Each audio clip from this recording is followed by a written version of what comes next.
Chef Koinange live at the Intercontinental Hotel. Here talking a very sober subject, fighting alcoholism. It's affecting 2 million Kenyans, Chairman? 2.65 million of us. Think about it. You may know someone, you're probably living with someone. You're probably in denial that you're an alcoholic, but it is a problem. Talking to Chairman of NACADA, John Mututho, and also recovering alcoholic David Gott. And their tweets coming in very thick, very fast. I'll start with the irony. A guy called Cold Tusker. That's his name. Cold Tusker. Yes. And he's correcting us. He says it's not formalin, it's formaldehyde. Formaldehyde is what they use to embalm bodies, and people drink that. And then Frederick Okango says formaldehyde is used to preserve dead bodies, and imagine that chemical in a living body. David, he would come with it, living dead, and he's still there. He stopped drinking. They would drink it? Yes, mixed with other stuff. What's the worst stuff you took? Some stuff in India, I can't even remember what it's called. In Kenya, pulas. By the way, in Kenya what? Pulas. What is that? It was Chairman, do you know that? Russia. Pulas? Fire Mario. Yeah, there was such a drink, but let me talk about India. Even as we are condemning NACADA, please check through and find out that the last 3, 4 weeks, 5 weeks, 900 Indians died of alcohol poisoning. 900 around Mumbai area. But for 3, 4 weeks, it was not covered on the media. They tried to cover it up. They died. Also, let me say this: in Gambia, the drunkards and drug addicts have taken over parliament. They are all 100%. In Gambia? Gambia, that's more praise. Yes. In Ghana, 40 to 60%, even when NACADA is not doing badly. And look at now our parliament. Our parliament is a sober parliament. They are joining me to go and fight alcoholism. Compared to Gambia, where they are in control, they have their speaker, they have their everybody, they have everything they do. That is the evil behind this stuff. So between 1992 and today, at least we have changed them. They couldn't take control of Kenya. In Nairobi, they would have taken it over by 9th Parliament, 10th Parliament, if NACADA didn't exist. David, people have been asking on Twitter, why do young people get drunk, remain drunk from Monday to Monday, almost 24 hours? You wake up drunk, you go to sleep drunk. What is it? Is it unemployment? Is it lack of hope? Is it lack of, what is it? Going back to definitions, who's a drunkard? Who's somebody medicating with alcohol, either because of stress, they're surrounding, they're in the slums, no job, no whatever, or somebody who's just idle, youth, doesn't have something to do, so just drinks and gets high, and to them that's the idea of fun. So there's a whole continuum of where somebody could be on that line, including finally alcoholism. Because in my time, I used to wonder, you know, a guy comes, he drinks, he starts puking. So I'm like, look, if your body can't take this stuff, drink soda. You know, because we are drinking to have fun. And I drank to have fun. Yes, I would stand on a table, no shirt, playing the guitar. You saw some of those shows. I did. So, yeah, a good witness. Yes. So, but I was having fun. And I would make guys laugh. And they would give me money to buy alcohol. But today, where you are finding young people drinking that if you didn't puke, black out, have unprotected sex, etc., and just be a mess, you didn't have fun. To me that's not drinking. To me that's despair. To me that's like hopelessness, because there's no fun there. Chairman, what went wrong? It begs the question what David just said. What went wrong? First of all, our economy has improved. The studies done around 2012, 2013 indicate that Kenyans, particularly the young, your son, my daughter, all these people together are using 240 billion shillings per annum. So there's more disposable income. The other thing is that they assumed freedom, particularly after the new constitution, has also messed up the things. Then we have the electronic mania, in which they look at US. You have been there many times. The things you see in the Terry today actually don't exist in New York. No. It's a creation of the movie stars. It's Hollywood. It's Hollywood stuff. And now Kenyans here imagine that's how Americas look like. So all these factors put together, and the traditional way to look at alcohol. Why do people drink? 3 reasons. And I'm quoting from a conference I attended in Ukraine, attended by the whole world, all the senior professors and everybody, and they agreed there are only 3 reasons. Go on. Number 1 is access. Access to cheap alcohol, access to easily, like people who keep alcohol at home, that easy access to alcohol causes alcoholism. Number 2 is social habits. The fact that you must have red wine after red meat, and when you are Kikuyu and your daughter's getting married, you must take the muratina and dance around with it, all this stuff, those social habits, Access. and there are very many. Access, social habits, and finally, alcoholics themselves. They, and I hope you'll come to that before the program ends. There are people who have been messed up so much by this alcohol that they need a bit of it every day to stabilize and be able to carry out their things. So those people will drink, not because they really have to do anything else, but to stabilize. Okay, Chairman, can I disagree with you just a little bit? Because the studies show that, you know, a glass of red wine with a meal is good for your blood. It thins your blood. Okay. 1 glass. Yes, correct. And alcohol will not even detect that one. Correct. Now, how are you detected? Because you have taken a whole bottle. Or 2. Or 2 of red wine, and you have gone ahead to take Mutura and Nyamachoma on top, and you have added a whole Jameson bottle on top of it. So it's no longer 1 glass. No. No. Well, if you're taking 1 glass and you are civilized, like a beer. I spoke to the chairman, former chairman of breweries, and told me he does not want to even to think about these guys having a whole crate of beer. His best customers are the people, and I'm sure he's reasoning, people who take 2 bottles a day. A day, because they take it in style. There's a guy who almost influenced me. I told you, Jeff, before. Yes. This story. Correct. His name was Nyaga. Yes. He was working with the Kenya Bureau of Standards. And that guy is the one who introduced the standards in bread. Those days in the 1980s, there was no expiry date in bread at Kenya Bureau of Standards. He's a man. And I used to buy him a beer every Sunday afternoon. Why? I used to enjoy him take his beer.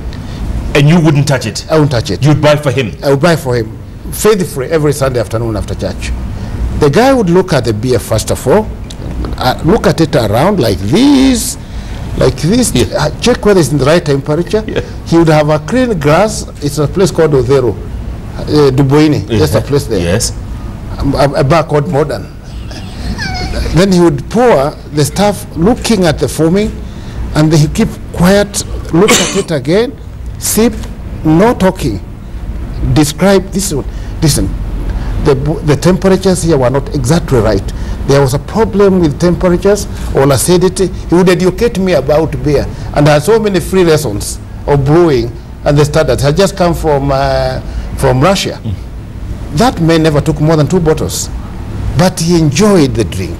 You could tell. Yeah. It was a ceremony. Yes. For Mr. Nyaga to drink. Unlike today's people, David, they drink to get drunk and to misbehave and all this stuff, right? We've lost that discipline. Because here's the thing. Much as we are giving statistics here, and which is very good, but that grandmother who might be watching this and can understand us doesn't need statistics to know there's a problem, because she's seeing her grandson is passed out there. What she wants to now is just having a counseling session here at All Saints, and this is a couple fighting, and the son's in rehab, about to come out. So they're fighting because other issues which came around because of the son's drinking. I remember my mom, who is now watching us from a different plane. God rest her soul. Amen. And she struggled. With you? She struggled with me. And she's struggling with me, she's struggling with my dad, because my dad's saying, throw him out. You know, you're the one who has spoiled him. And my brothers are sending money from the US, which I'm blowing, and they don't want their wives to know that, you know, all this. So it's all a mess, you know, and then people coming to look for me at the slums at 6, guys are calling from Uhuru Park, my in-law is coming in, dressing down at 5:30 in the morning, because they are slapping me, and, you know, I'm screaming, and it's on the phone, and they're saying, if you're not here to pay, we'll kill him. So, you know, all that chaos, trying to keep the family together. And finally, I get sober. Then you now start, damage done to my kids, damage done to my wife, damage done to myself, damage done. Now we're trying, 15 years down the line, it's still not sorted. No. Okay? No. So right now, there's the pain of the alcoholics. ongoing, which is actual pain if they can't find something to drink. And here's the thing, all this stuff had come to a point where the chiefs, the police, how many times have we covered in the media? They go with police cars to pick the daily take from each bar.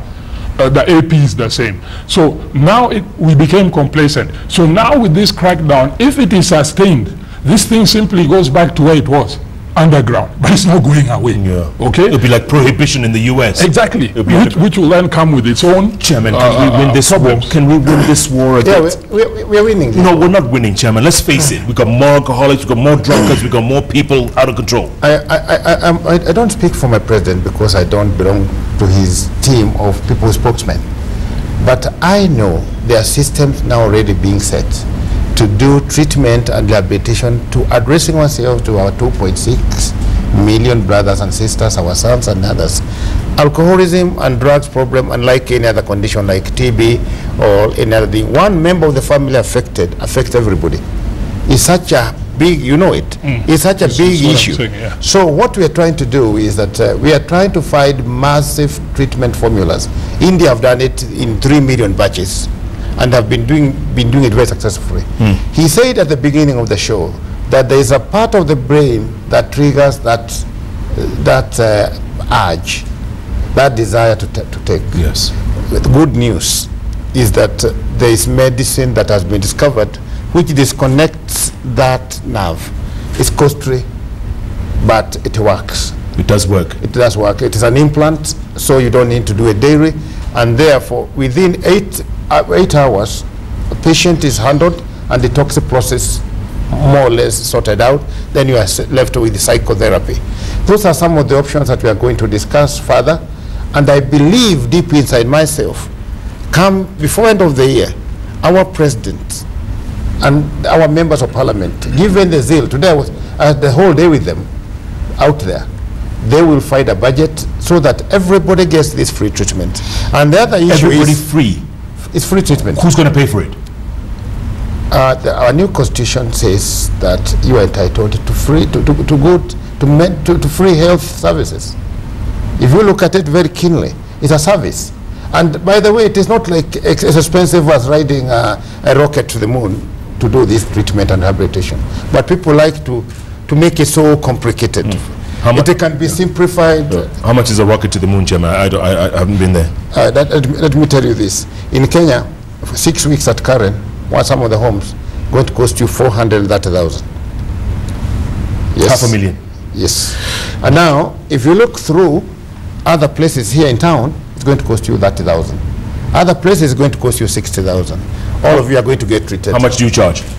We don't charge, and they're actually rehabs which are outpatient, run by, sponsored by United Nations Office on Drugs and Crime, which have been free from around 2005. There's one in Nairobi, 2 in Mombasa. They're free. They're free. They're free. Yeah. So this issue of paying $500,000 shillings for the treatment and rehab will come to an end. We're going to call all your clients, and they're reasoning here, all the policy maker, don't sack your employees, don't sack that policeman who is an addict. Look at him lovingly. He's still ours. Real quick, Jane Katuga, she's a self-mastery coach, okay? She's asking a question. Chairman, let me ask you this question. Do we understand how we got here as a country? Do we understand? Are you going to answer that, David? Good question. We don't. We don't. Let's look at the terms now, whether it's in the media, whether it's, and let's leave Chairman out of that for a second, whether it's the MPs or whatever. We are saying second generation. We are saying illicit. We are saying illegal. We are saying haram. What is what? We are saying alcoholism. We are saying drunkards. We are saying levies. What is what? And it's what the guy who repairs our company vehicle, the punchers, told me last year. Mzee, hakuna taa imebaki hapa. This is a patchwork of kirakas. You need a new tube. Yeah. So what has been happening, something happens, we put a kiraka. Something, now where we are now, there's no tube. There's no tube. These are all we need a new tube. Chairman. Right from the beginning. Jared Nyakiba is saying, Mututho doesn't understand his mandate as non-executive chair. He is not the CEO or part of the secretariat.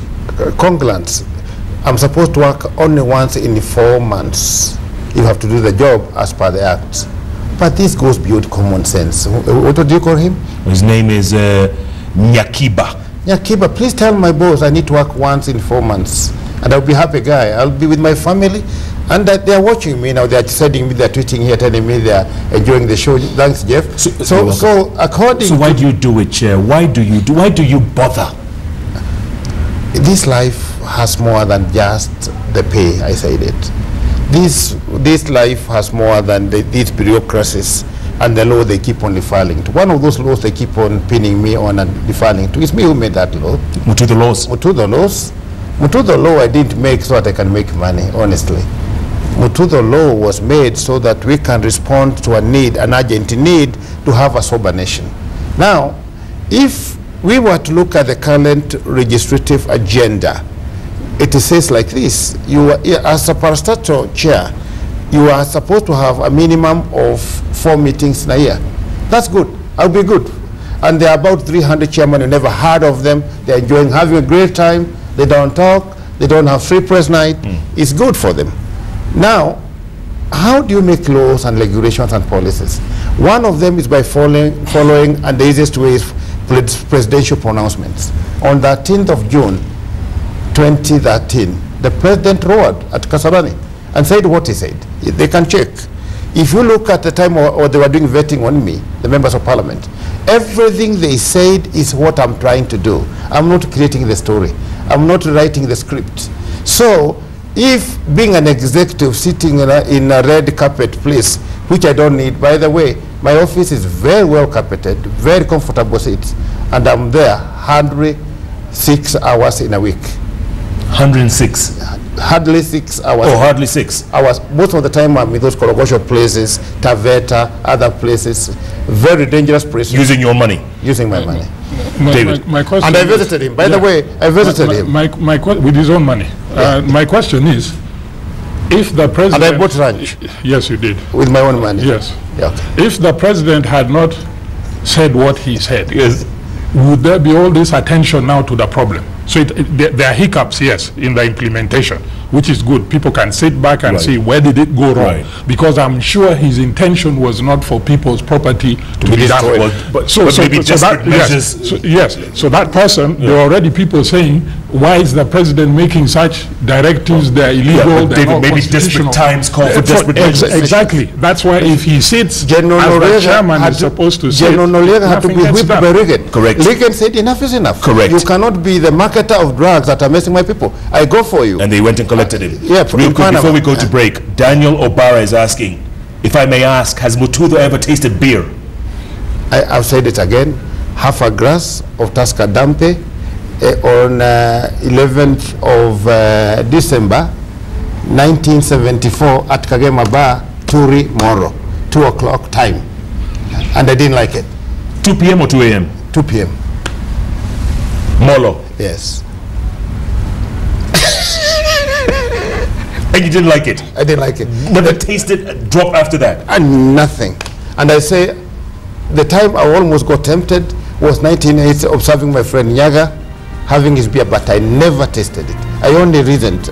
And the amount of knowledge, I thank Nyaga, the amount of knowledge I picked on alcohol and beer making and the rest of it, I would easily qualify to be employed in Keroche or breweries. Yeah, you'd be an expert. Be an expert. 1974, what were you doing? I was just starting learning how to drink. I also didn't like the taste, but I forced myself. To get the girls? Yes. I had to have a girlfriend. Do or die. Houston, we had a problem. Yes, we do.